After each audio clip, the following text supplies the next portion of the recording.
Hi, and welcome to Drafting Compliance. I'm Kane, he's Tom, and last week we talked about configuration management. Today, we're going to be talking about the state of our FedRAMP journey. But before then, we're going to be talking about beers. Tom, what are we drinking today? We are drinking Voodoo Rangers Juice Force IPA. So those who are familiar with New Belgium Brewery out of Fort Collins, Colorado, probably somebody who's drank Fat Tire. Voodoo Ranger is their IPA iteration, and they've turned it into quite a series of brands. So this is Juice Force, which I have never had. So it's a hazy Imperial IPA.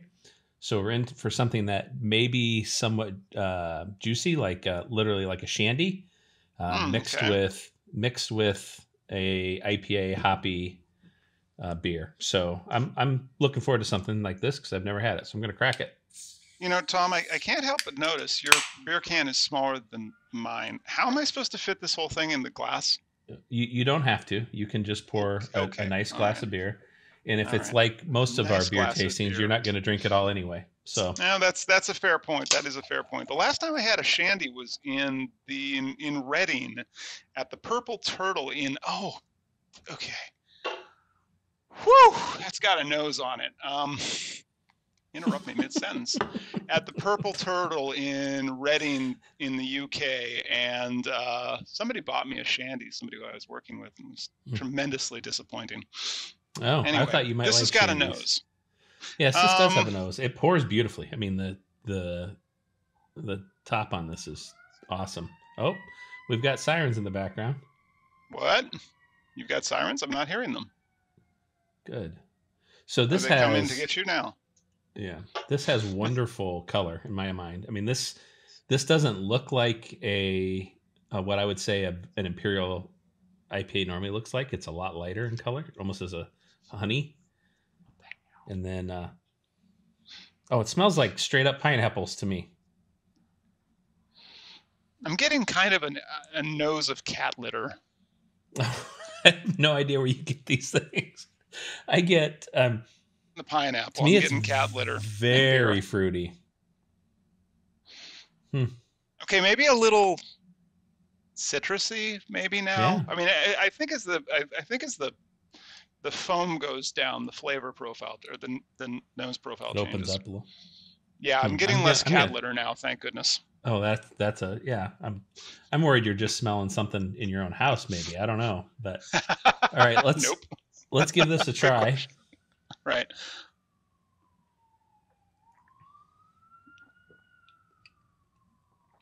Tastes like fruit juice. Oh. It's got some bitters to it, but it's very fruity. Oh my goodness, that's sweet. It's sweet and it's citrusy. It's like bad. Have you had orange juice that's like been left too long in your fridge? I have. This has kind of got that vibe to it, right? Like, well, that is because it's starting to ferment. Yeah. I don't think it's bad. It's not something that I would classify as tasting like beer, though. It's extraordinarily fruity to me. It's more juice. I won't say beer. This tastes like beer. I will not say that this tastes of beer. This tastes of fruit juice gone wrong. This is it's an experience. I'm gonna leave it there and think about it, Tom. I will just warn folks. This is 9.5% alcohol, so it is an Imperial IPA. And he's gonna finish this thing during the entire call, and it'll be fire. I'm going to try and finish another sip. All right. So Tom, moving past beer, let's talk FedRAMP Moderate. Let's do it. How are we doing on our roadmap towards FedRAMP Moderate? Yeah, I would say there's probably two important data points. One, we are making progress by family as expected. So we are on track from a family perspective, of families of controls, that is. But as we go through that, we have found, challenges and obstacles that I think anybody who's going through FedRAMP would say you're going to find, right? I mean, it's just part of the process. There has been a couple really difficult ones, and they definitely impact what our original plan in terms of what we thought we were going to have to get done. And we are assessing how it's going to impact our overall timeline. Right, as of right now, it's not impacting our timeline, and we still believe we can get everything accomplished in the timeline we have set. But we have to be realists, right?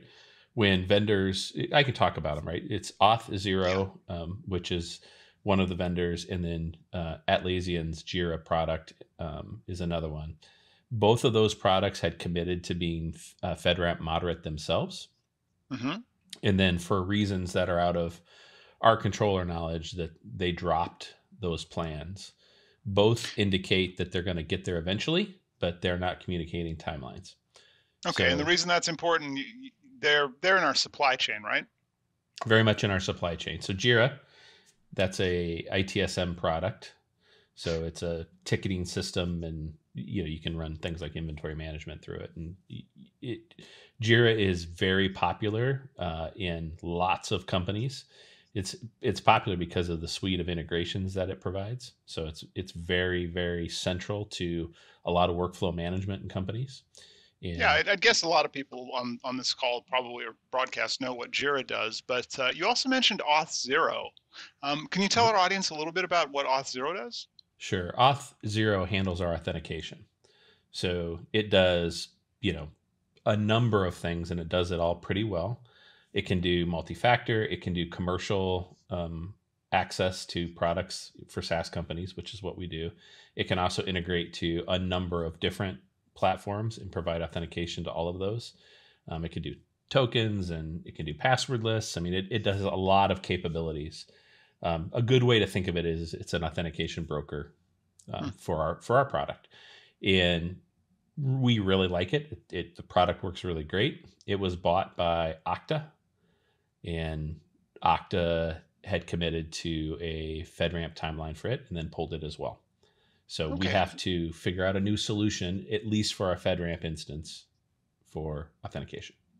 Yeah, it might not be clear to everyone. So can you talk a little bit about why it matters that Auth0 and Jira aren't going to be FedRAMP moderate in 2023? Sure. So a couple good rules of thumb. If it impacts the security of the information system, it falls inside the boundary. So we talked about the authorization boundary in an earlier episode. So authentication clearly impacts the security. It is how we get access in, and it plays if not the most central role, it plays a very central role in access control. And because of that, it's clearly in boundary. Jira falls in boundary for a different reason. The federal government has rules for CUI, and it defines CUI as things that people, I think, would not expect to be defined. So for instance, controlled unclassified information, or CUI as some people would call it, but that's your CUI. Yep. So for instance, it defines metadata pretty broadly. It would be any information that is ticket information, incident information, or security information that pertains to the customer or the platform that is FedRAMP within the FedRAMP authorization boundary. So, of course, just like anybody else, we have lots of integrations with Jira, and it impacts all of those work streams. So that puts Jira firmly in the boundary, because Jira is a SaaS it's because platform. They're both in the boundary, then, is why Correct. We're being affected by this. And there's probably other technologies. I think on an earlier, in our gap analysis, we talked about evaluating which vendors were in boundary, right? Correct. And that's what we did, right? So way back in November, when I was doing the gap analysis, I was digging through vendor by vendor, talking with all the vendors and getting an understanding of where they sat on their own FedRAMP journey, if they were on a FedRAMP journey, and basically penciling in work that I thought would have to be accomplished depending on the answers I was getting.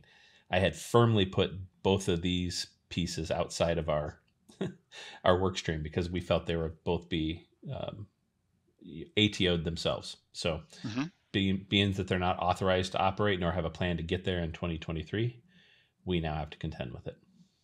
So you raise an interesting point there, because I know at least Jira is fairly popular as a technology.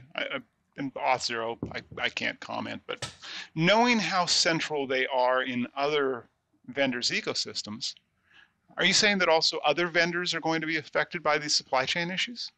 Absolutely. I've done a considerable amount of work of talking with industry professionals, a couple 3PAOs, other organizations that are contending with it. And really the feedback that I'm getting is this is impacting hundreds of Jira customers. And of those hundreds of Jira customers, those are largely folks that are being are pursuing, I should say, FedRAMP. So they're on their own journey, and it impacts them. So we have to come up with creative solutions that meet FedRAMP certification and allows for the controls to be put around that system. Largely, that means we're going to pull Jira inside is probably the solution, inside our own boundary, and not get it as a SaaS service. Okay, and so you talked a little bit about Jira there. What about Auth0? What alternatives do we have for Auth0? And realistically, given that's authentication, how viable would that be given our current use of it? Yeah, so we have a couple decision points that we can reflect upon. One is, do we want to change out our authentication mechanism for both our platforms at the same time, or do we want to have a different authentication mechanism for our FedRAMP platform? So that's one option we can have. Certainly the latter is faster in terms of implementation. And then we have to look at who are those platforms that are FedRAMP certified that provide the same set of services that we require as Auth0. And they're out there. There are other solutions that do that. Another one is owned by Okta, as a matter of fact. So Funny that. Okta just points at their other product and says, we'll just use this one instead. Of course, they don't do that for free. Oh, so, no, of course not. But those ones would be vendors that would be listed on the FedRAMP marketplace, right, Tom? That's correct. And that's, the interesting thing about FedRAMP marketplace is it doesn't have a listing for, hey, we're on the road to get there. It has one for ready, and it has a authorized status, right? But it doesn't have a, hey, we are working at breakneck pace to get there, right? And had there been some place easily consumable that had that information, soon as Okta pulled the Auth0 plug, and soon as Jira or Atlassian pulled the Jira plug, we would have known sooner. It actually required some due diligence on my part to get that information from the source. It wasn't widely distributed. I've got it. Okay, and so then just thinking back to our gap analysis, would it be fair to say that our viewers should be incorporating this into their gap analysis, like we talked about in episode 3? Yeah, for sure. When you look at your own gap analysis, you have to make sure that everything that you think is going to be in boundary is assessed for FedRAMP efficacy. If it itself isn't FedRAMP, can you make it FedRAMP and bring it in boundary? I mean, these are all decisions that you have to go through. That makes that authorization boundary diagram so critical. It truly is the cornerstone to your program. Right. All right. I think we've thoroughly covered this, and I imagine our next episode we're going to be talking about possibly going back to a control family. But for right now, do you want to talk about these beers? I think we should. I am dying to hear what Kane thinks of this highly fruity, not quite beer. Just the nose on this thing. It smells like cheap fruit juice that's gone off. I'm going to try one more sip.